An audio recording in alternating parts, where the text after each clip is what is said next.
Nama saya Sunaryo, Ketua RT 05 RW 9, Kelurahan Kandangan, Kelakarjolor RW 9, Kecamatan Benowo, Kota Surabaya. Ye, monggo. Ini sih Pak, saya mau memberi pertanyaan 10. Apakah terdapat masalah yang dihadapi oleh warga di lingkungan ini seperti misalnya pencurian? Alhamdulillah untuk pencurian tidak ada. Kemarin ada, cuman kan kronologisnya yang bersangkutan sepeda motornya di luar. Jadi tidak ada batas pengaman atau pagar di rumahnya. Gitu. Tapi kemarin sudah lapor ke Polsek Benowo, alhamdulillah ditangkapi. Cuman sampai sekarang belum ketangkep. Masalah sepeda motornya itu sepeda motor lama, bukan baru. Tapi insya Allah dengan kondisi ini kita permintaan ada CCTV di setiap kampung. Jadi kemarin kita sudah mengajukan CCTV ke kelurahan lewat dakel dana kelurahan. Terima kasih Pak, saya lanjut. 2. Bagaimana kondisi warga sekitar? Apakah baik-baik saja untuk saat ini? Alhamdulillah untuk keadaan sekitar warga di sini alhamdulillah baik-baik saja, tidak ada masalah. Cuman kalau ada masalah ya mungkin penghuni kos-kosan. Penghuni kos-kosan ini keluar masuknya warga atau musiman yang bukan warga yang berkakas ini. Jadi kos-kosan itu keluar masuk orang. Jadi kadang 1 bulan keluar, 2 bulan keluar. Tapi alhamdulillah dengan sikapnya seluruh pengurus bergotong royong, alhamdulillah masalah ini bisa teratasi. Saya lanjut. 3. Bagaimana dengan kondisi sosial di warga sekitar?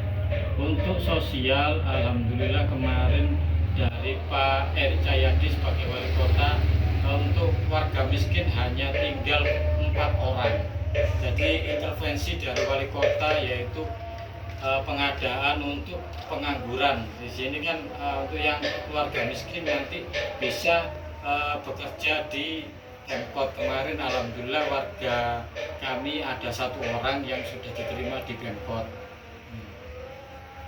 Saya lanjut. 4. Seberapa sering masalah ini terjadi? Untuk sosial memang kita harus bergotong royong untuk saling membantu. Untuk lansia sudah ada tercover yaitu kesehatannya. Ini setiap bulan ada namanya pos yandu lansia. Di situ lansia sudah kesehatannya sudah alhamdulillah terkontrol karena di situ ada pemeriksaan kesehatan dan juga di situ ada vitamin ataupun insentif dari kesehatannya bisa terjaga. Gitu, Mas.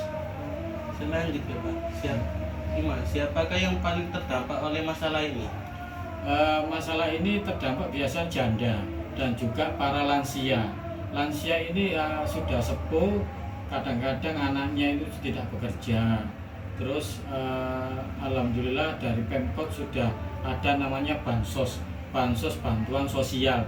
Di situ setiap bulan dapat, ada yang 600.000 per bulan, ada yang bansos beras 10 kilo. Alhamdulillah dari Pemkot sudah mengcover atau membantu kita meringankan beban kita. Cuma memang kalau ada orang yang serba kekurangan, kita gotong royong untuk memberi. Kasarannya dalam artian tiap bulan kita kasih beras, kasih sembako gitu, Mas. Saya lanjut. 6. Apakah yang menjadi penyebab dari masalah ini? Masalah ini memang kita gak bisa jauh karena para lansia dan janda-janda ini kan kadang tidak adanya anak yang ditinggalkan. Kadang beliaunya sendiri lansia. Kemarin di lansia itu ada sekitar hampir 15 orang di RT kita. Cuman yang lansia ini nantinya bisa di-cover sama Pemkot gitu, bansos, namanya bantuan sosial gitu. Tapi alhamdulillah semua dengan gotong royong warga bisa terkontrol, bisa teratasi. Kalaupun ada yang pengajuan untuk bantuan, kita ajukan ke Pemkot gitu, Mas. Ya. Saya lanjut ya Pak.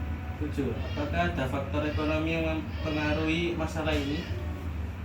Ekonomi memang terpengaruhi ya, Mas. Soalnya masalahnya lansia ini tidak ada pemasukan dan juga beliaunya ini kan di rumah saja. Untuk lansia kalaupun dia mempunyai anak, anaknya bekerja, bisa terkontrol. Kalau nggak punya anak, ditinggal sendirian, ya itu yang susah. Kita harus kontrol beliaunya, apakah dari segi pekerjaan, dari segi usianya ini bisa aktif atau tidak gitu Mas.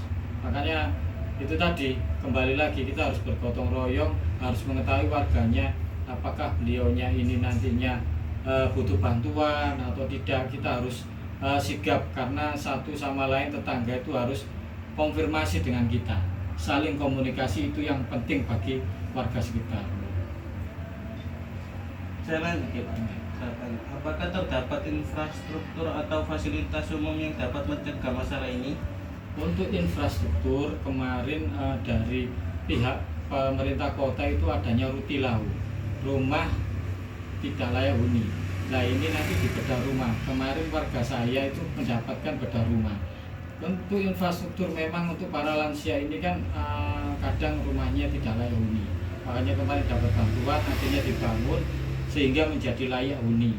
Untuk infrastruktur dari kita, untuk pertemuan, untuk balai RT sudah ada. Cuman itu dibuat untuk posyandu dari balita, dan juga sebagai pos kamling dan juga pelayanan bagi warga. Untuk infrastruktur ekonomi kita kemungkinan belum ada karena tidak adanya tempat jualan UMKM. Jadi kemarin sudah adanya dengan UMKM ini bisa terkontrol dengan pemerintah kota. Terima kasih. Saya lanjut. Sekilas, bagaimana hubungan antar warga di lingkungan ini? Alhamdulillah untuk antara pengurus, warga dan semuanya alhamdulillah baik-baik saja, dan insya Allah kerukunan itu yang penting. Kalau ada masalah kita duduk bersama dan juga kita harus bermusyawarah untuk mufakat. Jangan sampai musyawarah itu menjadikan suatu masalah, karena musyawarah itu untuk mufakat, untuk kesepakatan bersama gitu Mas. Pertanyaan terakhir itu 10. Adakah inisiatif dari masyarakat untuk mengatasi masalah ini? Untuk masalah ekonomi memang kita nggak bisa langsung mengatasi secara langsung, karena ekonomi ini kadang naik kadang turun. Di sini kan ada yang namanya warga itu pekerjaannya tidak tetap, pekerjaannya tetap. Makanya kita sebagai RT ya kita hanya mendorong saja. Kalaupun ada pekerjaan di Pemkot ya kita informasikan kepada warga, karena anak muda di sini kan juga kita rangkul lah kasaran karantina untuk bersatu untuk memberantas atau meningkatkan ekonomi kita yang sekarang ini menjadi tumpuan utama bagi pemerintah kota. Terima kasih ya Pak sudah menjawab pertanyaan kami. Sama-sama, semoga ini bermanfaat bagi masnya dan juga sekolahnya supaya lebih maju lagi ini.